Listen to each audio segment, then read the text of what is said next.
તો અમદાવાદના પૂર્વ વિસ્તારમાં જશોદાનગરમાં મહિલાના આત્મવિલોપનની ઘટનાને લઈ એએમસીના એસ્ટેટ વિભાગના અધિકારીઓ પર લાંચના આક્ષેપ કરાયા છે। ઘટનાએ એસ્ટેટ ખાતાની કામગીરી અને પારદર્શિતા પર ફરી એક વખત સવાલો ઊભા કર્યા છે।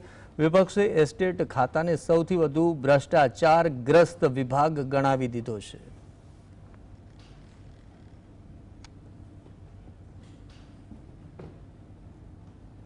વેપારીના 18 શેડ તોડી નાખવામાં આવ્યા। 18 શેડ તોડી નાખ્યા પછી ફરી પાછા બનાવવામાં આવ્યા। ત્યારે એ વેપારીનો મને ફોન આવ્યો। મેં એમને કહ્યું સારું કર્યું, તમારું આ કામ થઈ ગયું। મને કહે સાહેબ આ કામ કરવા માટે અમારી પાસેથી 40 લાખ રૂપિયા લીધા છે અને એમને સ્પષ્ટ કહ્યું આ રૂપિયા કોણે લીધા છે તો એમને મને સ્પષ્ટ નામ આપ્યું હતું કેતન રામી। જિગ્નેશ શાહ જે 2 મહિના પહેલાં સસ્પેન્ડ થયા એ પ્લોટના પૈસા લેવા માટે વ્યક્તિ સસ્પેન્ડ થયા હતા। પૂર્વ ઝોનમાં એસ્ટેટ ખાતામાં હર્ષદ ભોજક હોય, સુનિલ રાણા હોય, જિગ્નેશ શાહ અને હાલમાં કેતન રામી, આ બધા જ લોકો સાથે મળીને ગરીબ વેપારીઓને લૂંટી રહ્યા।